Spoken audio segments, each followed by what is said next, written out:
Hello, viewers, and welcome to the very first episode of the Ghanaian role models in Belgium.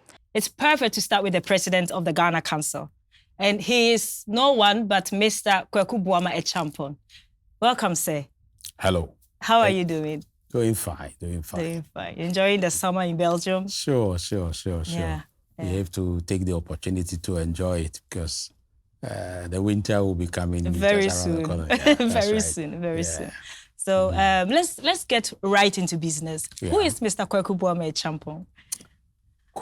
Good question. Okay, Kwaku Boamah Echampon. Yeah, well, I'm a Ghanaian, as you said, and currently the president of the Ghana Council and also the president of the African community in Belgium, which is grouped together the community in what we call the Sanka Federation.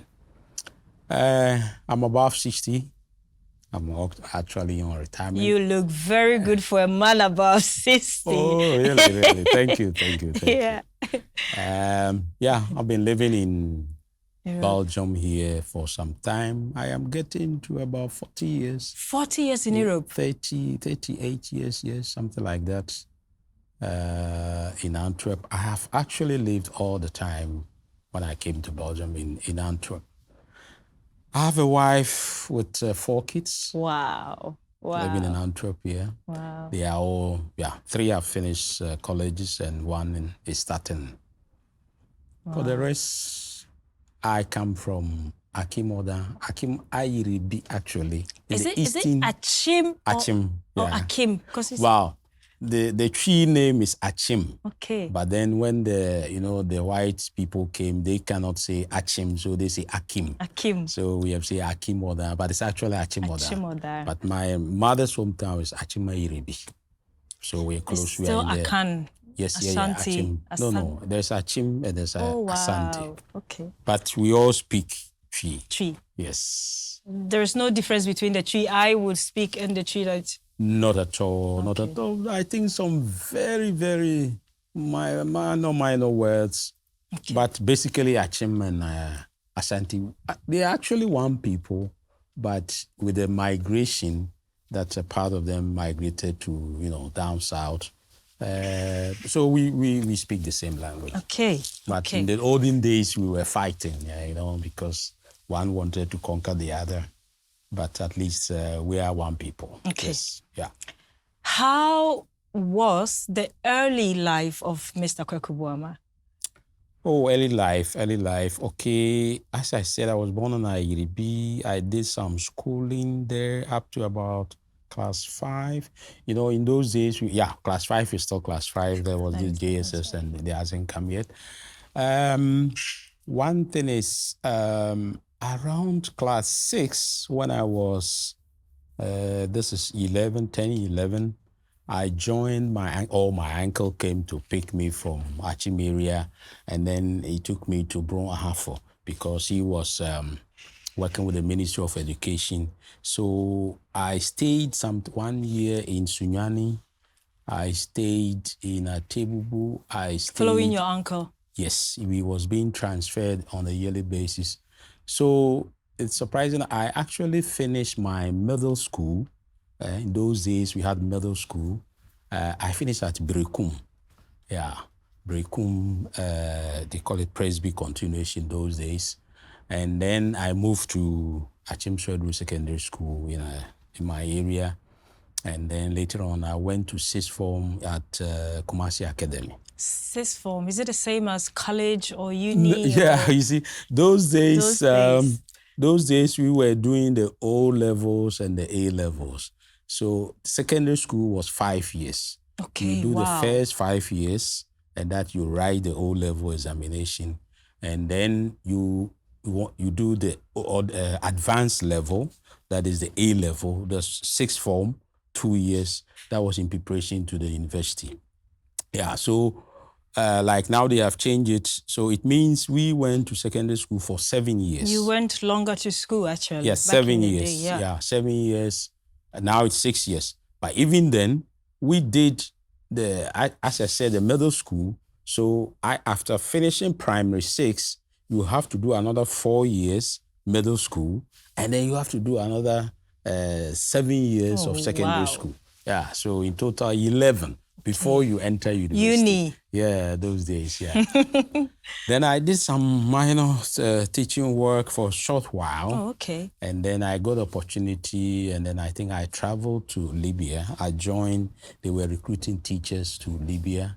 So I joined them before I came to Belgium. Did you stay there for long in Libya? I think 1.5 years. Okay. 1.5 years. And why Belgium? Okay, two issues. In the first place, I actually wanted to study abroad, so I was going to Canada. I happened to have an auntie who was living in Antwerp here. Okay. So I was actually on my way to Canada, and she was here. So then she said, "Oh, let's stay here for some time." And you never left. And then I couldn't go okay. again. Yeah. How was your early life in Belgium? Like, how was it? Like, in fact, it was a difficult situation because I did some French in in the secondary school in Ghana. In Ghana, the 5-year thing there. I took it to O level, so I knew with English and French, Canada was good. I could do. But then when I came here, then you have the Dutch, which is a Flemish. Then the French part is Brussels, and then the German. So then I was thinking, what do I do now? Antwerp is basically Flemish. So I enrolled I wanted to do a continuation of the French in Brussels. I started, but then every day going, it was a bit difficult. Then I said, okay, why don't I learn the Dutch? So in the beginning, yes, I had to start from afresh to learn the Dutch. It took me about 2 years. I was doing private lessons. I was doing other courses. And then later on, I enrolled in a school. Actually, I did science in school. So it's like when I was going to the Brussels, I wanted to use the French to do pharmacy. Okay. But then later on, I said, no, okay. If I do the Flemish, then I have to take up some course which can give me the opportunity to work. So then I shifted to accountancy. So I did accountancy 3 years in in Flemish, in Dutch, which polished my Dutch. And then later on, I did postgraduate 2-year financial management.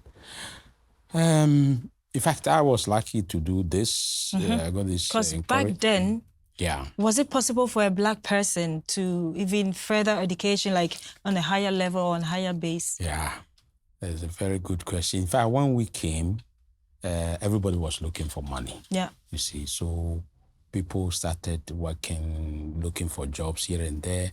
But at that time, it was very difficult because the Belgians were not used to Ghanaians or Blacks. Or Africans, yeah. Africans. And especially in Antwerp area or the Flemish area. In the Brussels, they were okay because the Congolese and others were there. But here, it was quite difficult. So the first 2 years, I think I didn't get any job to do at all. I know that some of our people were doing some work in garages, they were washing cars and that sort of stuff, but I didn't want to do that. So I was concentrating on that. I wanted to do schooling. So, but then there was no way we could work because we were not. Were you married by that time? Like, no. Okay. No, I was single. That was a good part. So I was only taking care of myself. Yourself, yeah. And then yes. But then that was the first time they started what we call the interim bureaus, like the job agencies. Job agencies. That's when it started. So I was able to get my first job in a factory to pack, to do packing. Yeah, impacker. To pack some things, get the boxes ready and put some things in. And then later I went to another oil company. We were also putting the gallons on the machine. Wow. And then they were moving and filling. Yeah. So I think, it was quite difficult, but thanks to the coming in of the agencies, that is where we were able to get some job in the beginning. So then I was combining the job during the day and then going to the school in the evening. In the evening. Yeah. Okay. That's how I did. Were you involved with the Ghanaian community then? How did the Ghana Council, how was the Ghanaian community like before the inception of the Ghana Council? Well, okay. So I think that I took a good decision that with the schooling, it was difficult to, first of all, you have to go to work. After work, you have to go to school. So there was no time for me to be with the group. But those who were not schooling, of course, then after work, they had time to enjoy themselves. So I think, well, I arrived here in 86. And 86. It was 86. So like I said, 38 years ago. So I was not born yet. You were not born. You see. So 86, 87, 88, that was when I did the Flemish course. Yeah. So I think my first job was around 89. Yeah. Yeah. And all those times I was not with the Ghanaian community. Yeah, but you knew they exist or yes, because my auntie was a very popular figure. Yeah. She's called Comfort, Jubi, and people were coming to our house. We were even playing draft in the house. Playing draft? What is draft? Dummy. Dummy. You know dummy, yeah. Okay. When the husband brought dummy from Ghana, and then we were playing, so people were coming, but I wasn't involved in the organizations.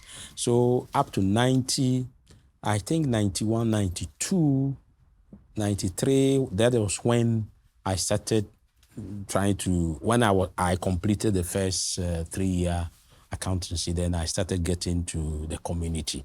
Yeah.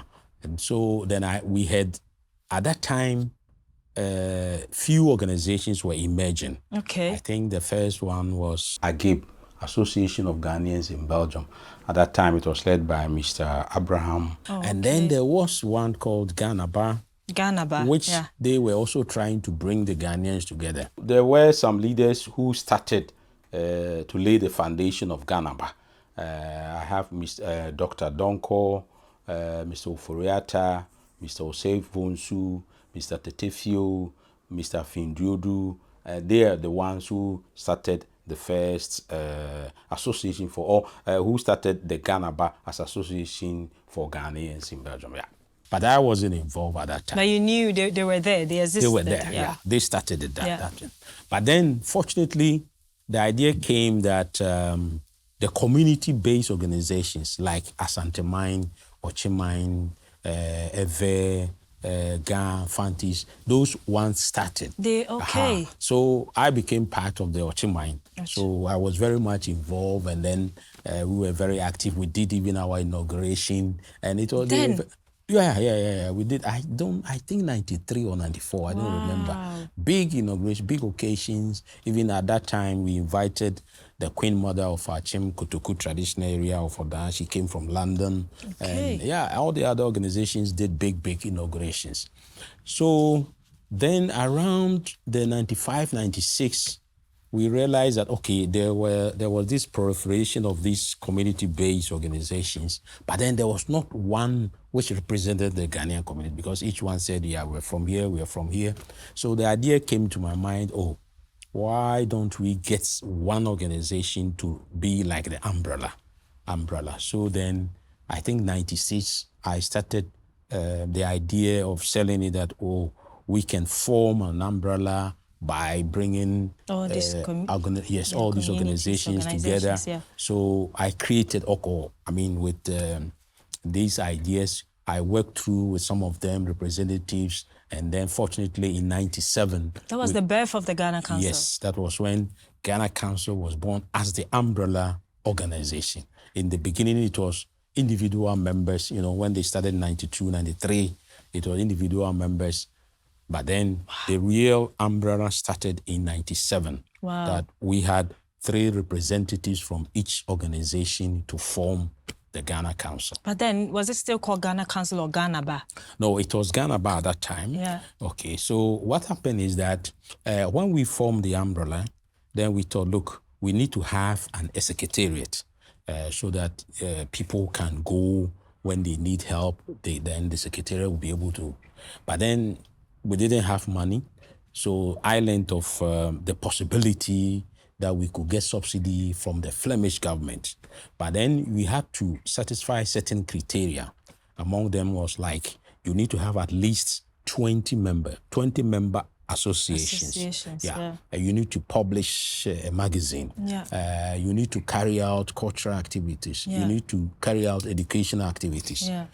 So, that was my big task. So I started working on that from 97. Started publishing even a magazine. So I won't cut you short. Is that how you became the president? Like, is that why all the hard work that at that time you were putting it in, that's why you led to be the president? Or was there some form of nominations, voting? I think 97, when the idea came that we were having the umbrella, whereby each association will bring 3 representatives to the council. So we call it the parliament. Then one member from the 3 will be on the executive board. This is what we created. But then, so we said, okay, when we have this, the executive board, then we have to have the presidency, the vice secretary, this and that. So there was an election. We had an election in 97. And there were, I think, 4 or 5 people contesting.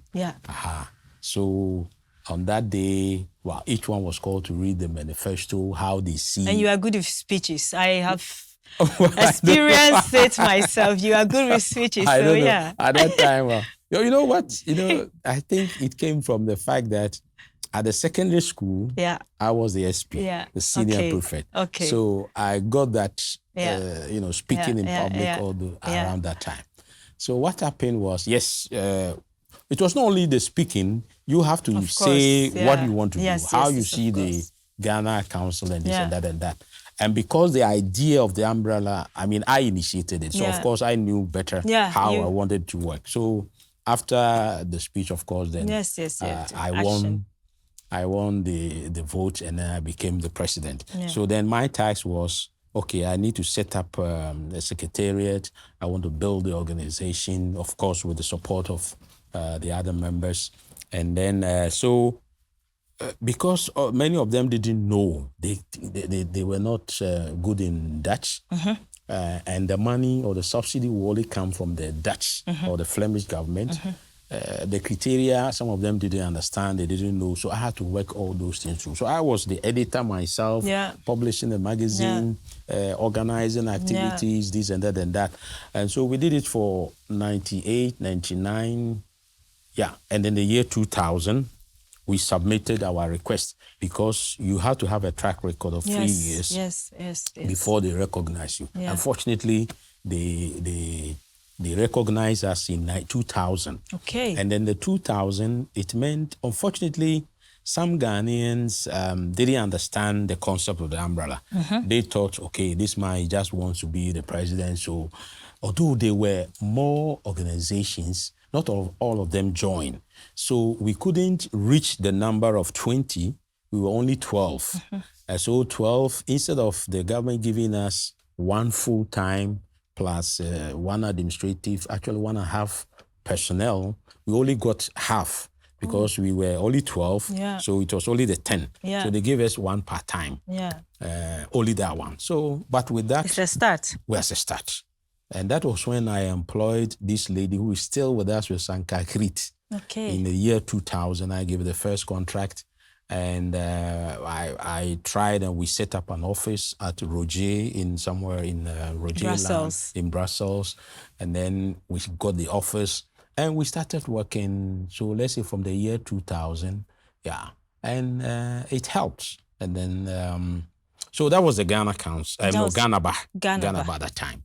So we worked up to 2005, and then a new government came, the Flemish government, and then they changed the criteria. Then they said, now, if you want to continue getting the subsidy, you must have at least 50 organizations with you. Oh, wow. It's not 20 anymore. Not 20 anymore, 50. And your organization must be working in all the 3, or at least 3 big provinces. Flemish have got 5. So, but you must be present in 3. So Brussels. Yeah, Antwerp. Antwerp. We have the Antwerp province. We have the Oost Flanders. We have the East Flanders. Yeah. We have Limburg. Yes. And then there's and one. Where is it? Where are you based? Like, where is Ghana Council then based in At this that time, province? we were in Brussels. Yeah. We were in Brussels. So then we had to start working to get our presence in Antwerp. But fortunately, some organizations were based here. You see, it means when they say your presence should be in the provinces, you must have members there. So Ochiman, for instance, the address was here. This in my house here. Kwauman, Kwaku Boamah were also in Antwerp. Some were in Antwerp, but they were, you see, they said that you must have 50, but they still give another criteria that in each province, you must have at least 10. Oh, wow. Yeah, so making then, it more difficult. Well, it was not easy. So then the idea came that, okay, with all the Ghanaians alone, we won't be able to get to the 50. So then the idea came, why don't we open it to other African countries? Yeah. So then we thought of setting up a federation. We call it FAB, Federation of Anglophone Africans in Belgium. Okay. Federation of Anglophone Africans. Why we make it Anglophone? It was because there was one federation which was dominated by the French-speaking, like the Senegalese. The Senegalese were very active. The Congolese and the others, they were there. So we said, okay, we will create a new one with the English. So we call it FAB. So with that, we started working with the Nigerians, the Cameroonians, the Sierra Leone. There were even people from Swaziland, South Africa, and then we were able to get to the 50. Wow. That was in 2010.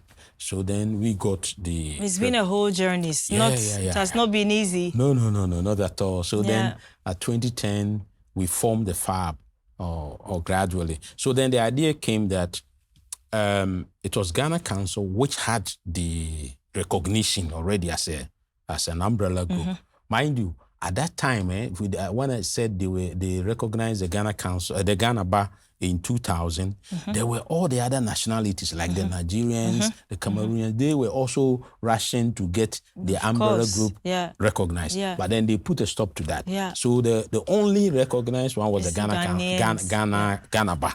So we said, okay, if we change it, when we start a new one as FAB, we won't get the recognition. No. But so we will use our legal status as a recognized federation like the Ghana Bar, and then we will make it like the FAB. But we cannot continue using Ghana Bar and FAB. It will be confusing. So then we change the Ghana Bar into Ghana Council to make it a separate one. And then the FAB was for the African community. Okay, so... And then, Actually, Ghana Council has nothing to do with the Ghana Embassy. No, because I would say the Ghana Council is a body from the Ghanaian community itself residing in Belgium. Ghana Embassy is the official arm of the Ghana government in Belgium because they appoint the ambassador, they appoint the staff, they pay them. So you can say that it's the Ghana government in Belgium. But Ghana Council is just the Ghanaian community itself. Which has organized. So you can call it like we are a civil society organization, whereas the embassy is a governmental organization. So from then, the Ghana Council started working as its own, but then the FAB also worked on its own. But then the subsidy shifted to FAB. So right now we got about 3 people. Because we are 50, we got 3 people to work for FAB. And then, but then later on, let's say FAB also, the other federation from the French, they lost their recognition because there was something which didn't go right. So they lost it. So there was no federation again for the French people. And FAB was the only one in Belgium. So then we said, okay, the Senegalese and the Congolese, they were coming, knocking on our door. So then we cannot continue to be Anglophone anymore. African. So then we created a new name. And then, fortunately, because the Ghanaians, we were dominant in that. And actually, our names, then we got the name Sanka. But Sanka actually comes from Asanka. Asanka. Then our own Apotoriua, because it's used, the meaning is it's used for a lot of things. you can grind things in, you can eat from it, you can do this. So it has a lot of use. So we said asanka.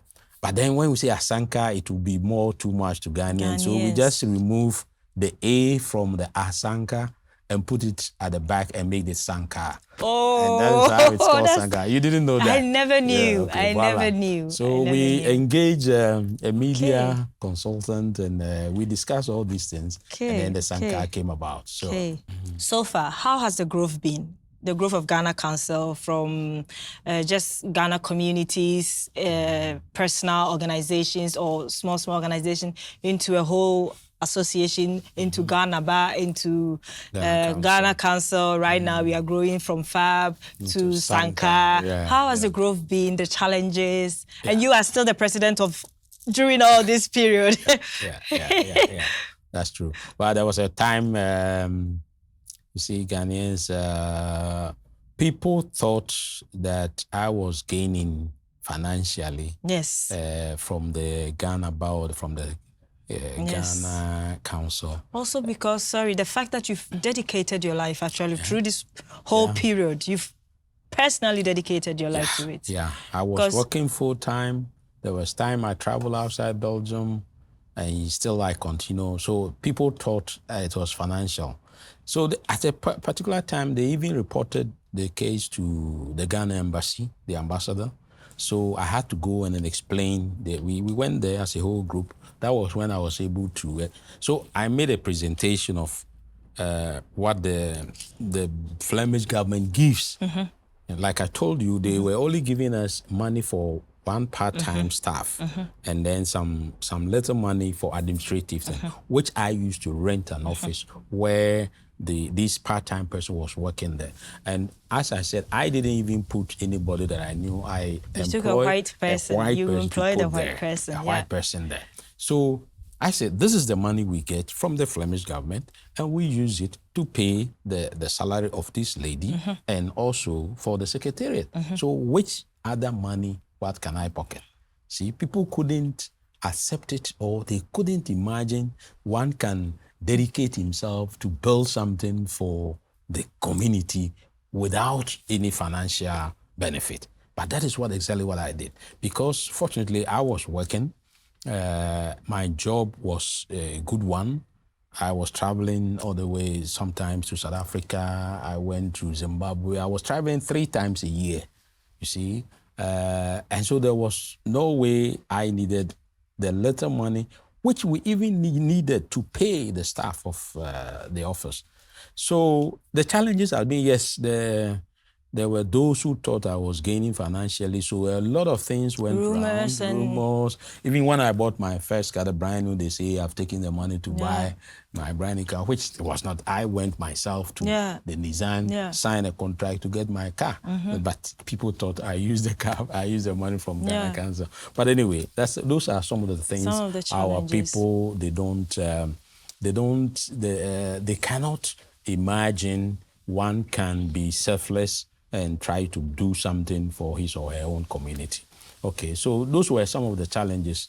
And so I still even have people who, yes, want to say, she's benefiting, otherwise she won't be doing the job. So sometimes they pose problems here and there. But I had the focus that I want to build a structure for the Ghanaian community where people can go to get help and this and that. So I didn't bother much. Of course, sometimes you get disturbed. You are human. I once even tabled my resignation. Yes, you are human. I said I was not going to do it again. So, and I stopped it for about 6 months or a year. Oh, wow. Yeah. But nobody came on board because they said, okay, those who want now come and take it. But they couldn't perform. So a delegation was sent here to my house to come and appeal to me that I should change my decision. I should rescind my decision because when I left the place, I resigned for 6 months, 1 year. They saw there was nothing in there.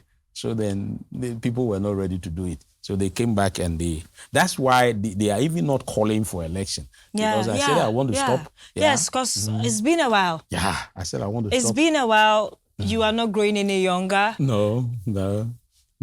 How is your follow-up? Like, who is coming? Like, after you leave, Or right now, are we grooming some youth? What is that's happening? the idea. That's the idea.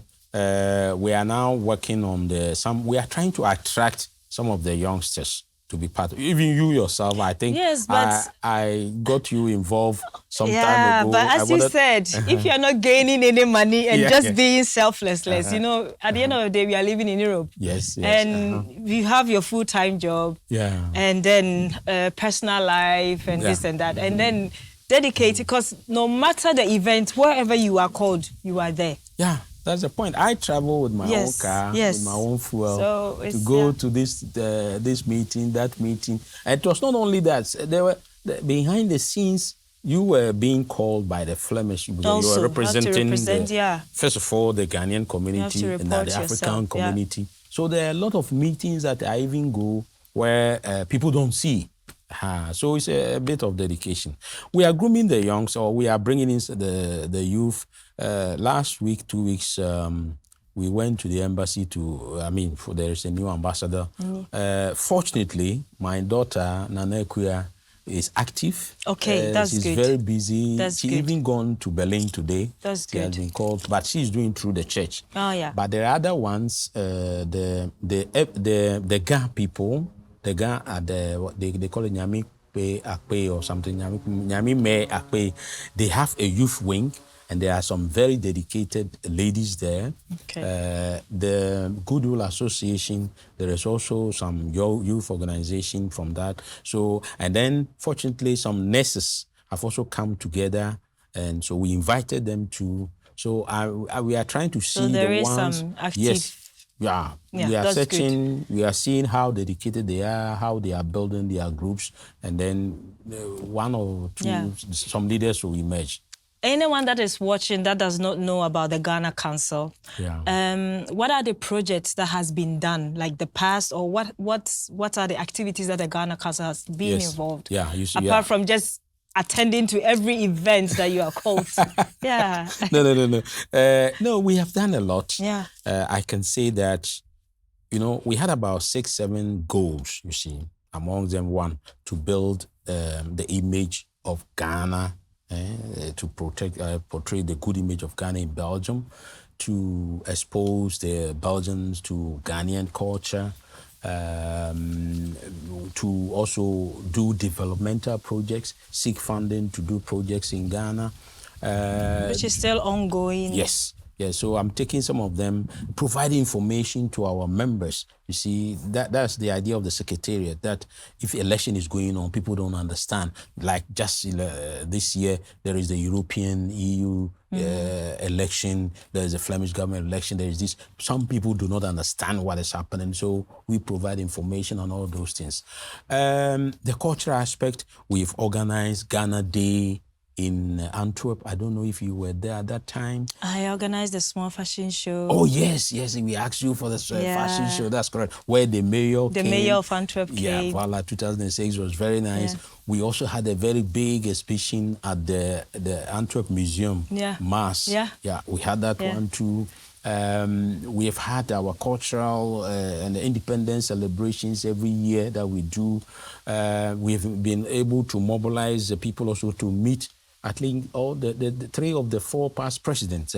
President Rawlings came in '98, where we organized the Ghanaian community at the ACP house. Okay. We met him, had a discussion.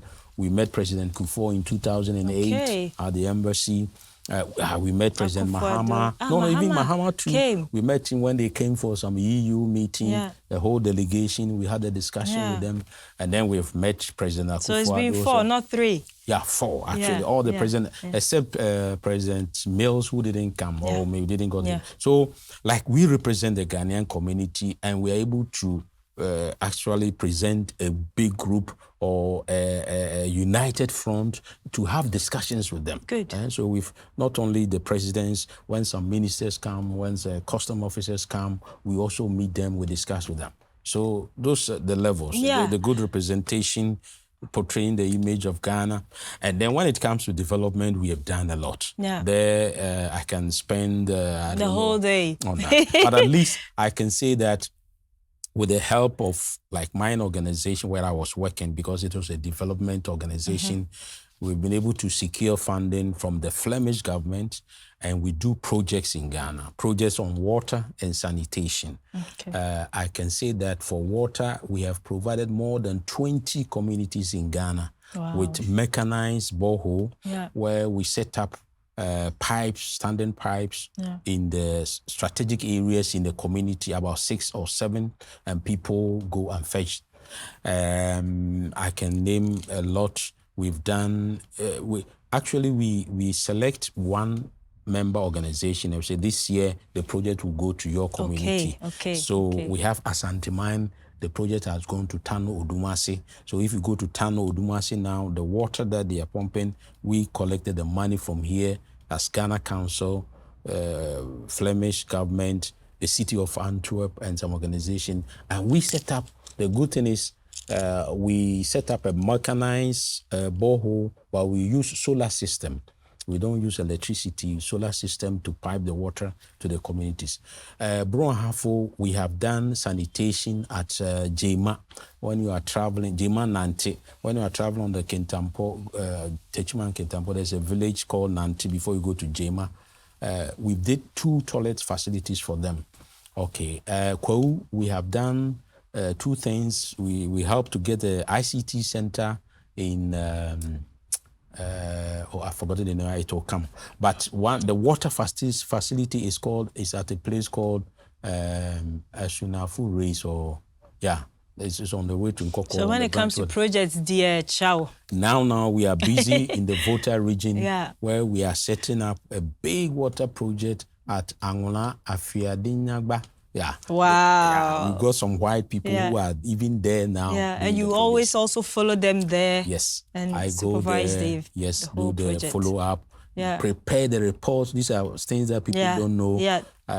Because like in Europe, it's not like Ghana. No. You see, when a government gives you money, or an agency gives you money, you have to go through a lot. Yes, and you have to account for it. Yes. You can't come and tell me you spend that, this and that. No, you have to account for it. I can testify to that. That is it. But that is where some people always think like you are in Ghana, you collect 500 CDs and you use 200, do the project, and you tell them a story and it is done. No, here they have to report and they check the receipts. There was one time, you know how Ghana inflate the currency, it keeps changing. There was a project, we bought cement, and at that time the rate was 6, or no, it was 4.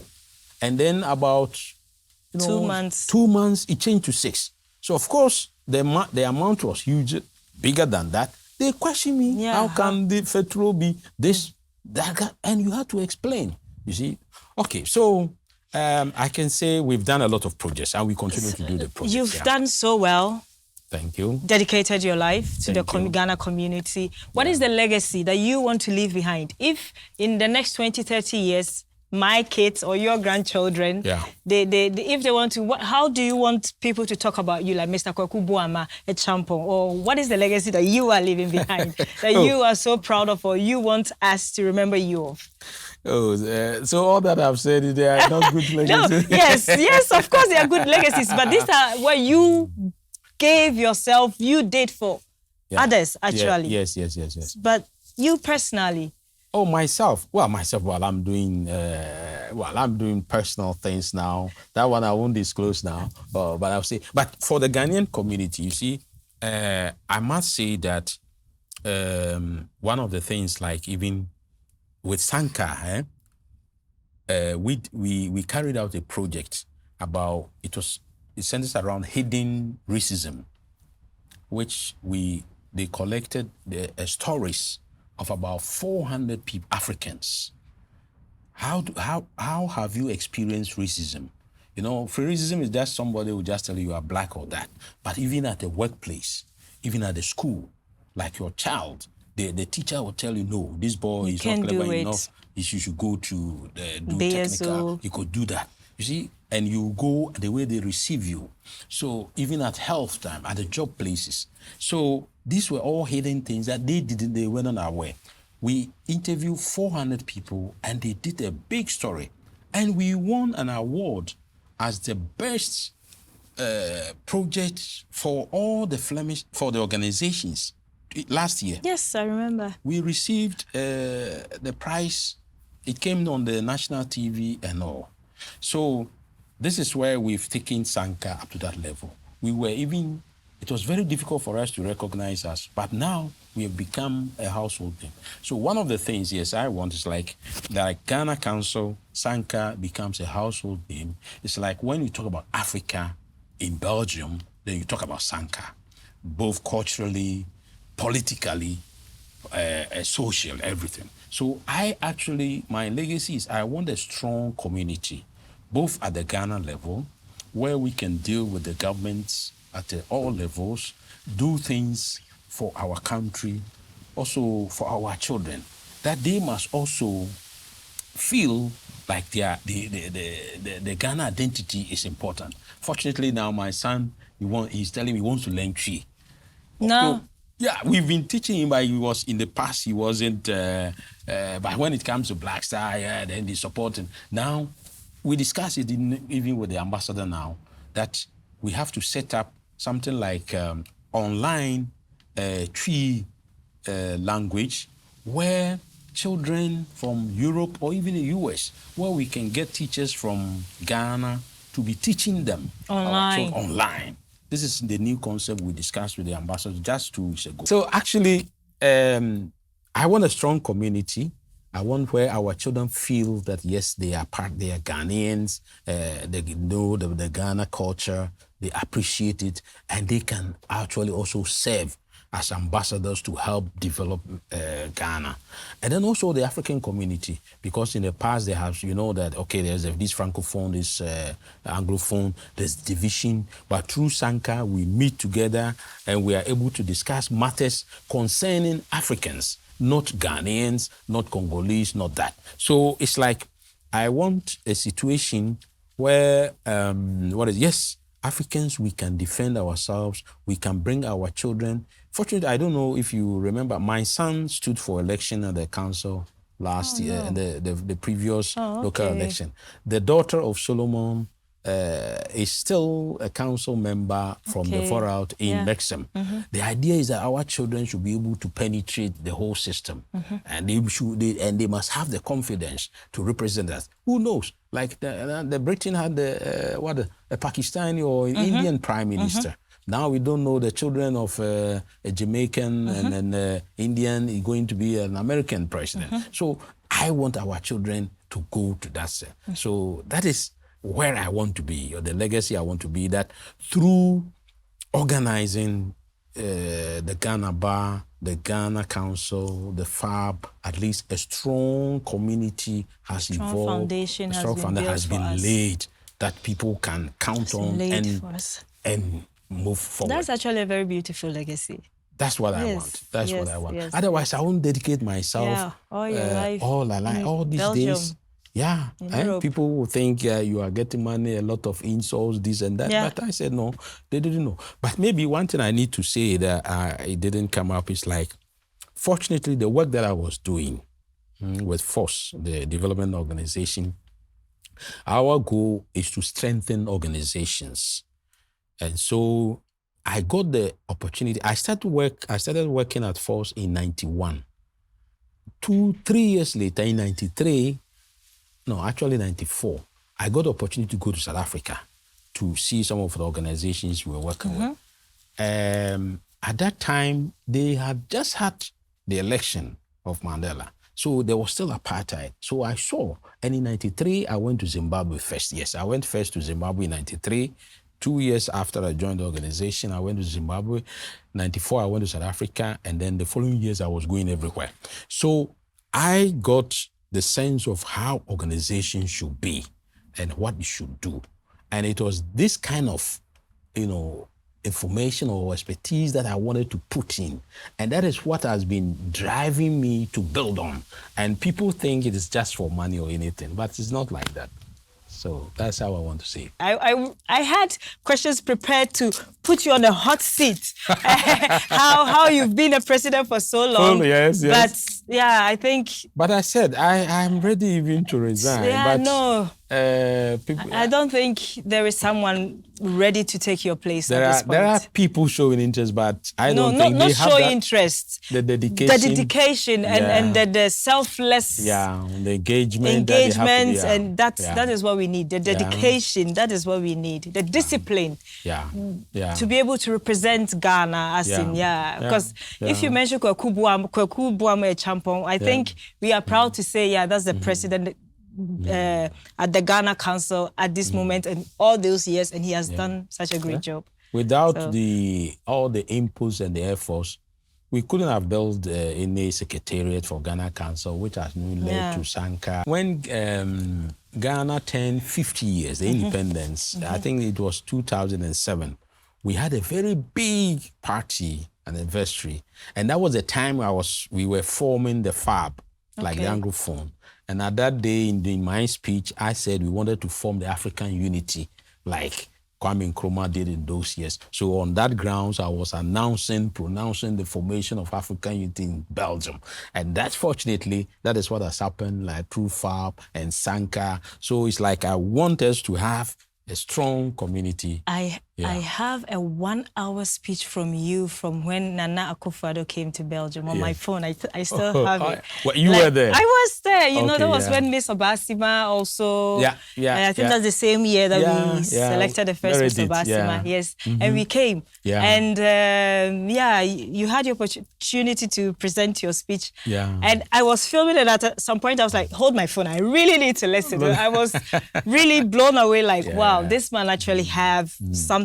I remember that speech. It went very viral. People in Germany and all. Because I touched on the issues. You see, I touched on issues which concern the diaspora or the Ghanaians outside. And I think it resonated very well. And that is also, maybe I didn't mention that, from Sanka and even from the Ghana Council, there came an idea 2-3 years ago to also form Ghanaians in Europe. So we actually formed it. It was called Federation of Ghanaians in Diaspora. Ghanaian diaspora in Europe. And it's unbelievable that they gave me the presidency again. And we formed the legal status FEGAD. It is still registered here in Belgium, where I'm taking, but I said to them, no. I can't That's be. a lot. That's too much. I can't be for the Ghanaians. I'm having my own Ochimine. I'm having a Ghana Council. I'm having Sanka and that. So that I pass it on to a friend now, Mr. Mensa in France. But it is not going the way we wanted. But the idea was that because the Ghanaians in USA, they are quite strong. So we wanted to have a big one front for Europe where we could have discussion, and especially on the ROPA and all those things, we had them. So we have Ghanaians, people from Italy, from France, Germany, England, Dutchland, we're all part of it. But maybe it will come. I think so. I think somebody is watching us right now and being inspired about it. So. Yes. It is there. It is registered. So we only need a new people to bring it up. So that we operate it. We had 2 meetings in Paris. We had 2 meetings, one here in Brussels, one in Paris, and we were actually building it up. So I think the youngsters can do that. So maybe I'll leave that to you. I think it's a perfect way to end this interview. It's up to you. I know you are inspired watching this. Mr. Kwaku Boamah Champong, thank you so much for having us today. Thank you so much for dedicating your life for the Ghanaians in Belgium, for all the efforts and all the... You are not a younger man anymore, but yet you still keep pushing. Thank you so much for... Thank you too. Thank you too for watching. Having us today. All right. Viewers, thank you for watching. I'm sure you enjoyed this episode with the Ghana Council President, Mr. Kwaku Boamah Champong. See you on the next episode where we introduce other role models based in Belgium. Do not forget to subscribe and leave some comments below. If you know any other role models based in Belgium that you want us to feature, do not forget to comment their names in the comment section below and we will follow up with their stories. This interview series is an initiative of the Ghana Council Belgium. Thank you for watching once again. My name is Wusua. Bye-bye.